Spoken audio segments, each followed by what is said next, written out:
À un moment donné au Cameroun, on voyait une prolifération des langues du centre dans l'administration publique.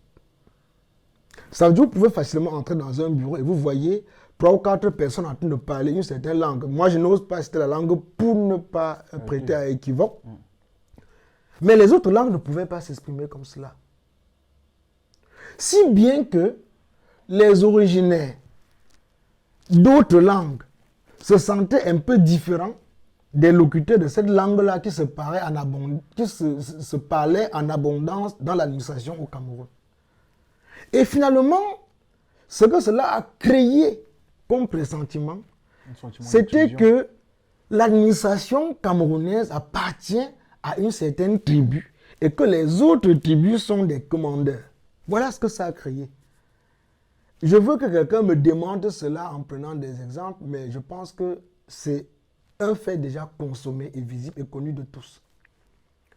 Et aujourd'hui, cela peut nous conduire très loin dans la tendance de conservation qui existe au Cameroun aujourd'hui.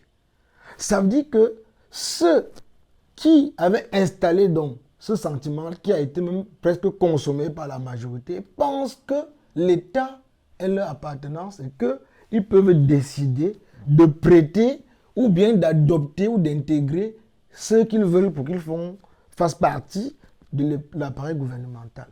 Voilà ce que la culture ou bien la rupture générationnelle sur le plan culturel a apporté comme problème au Cameroun.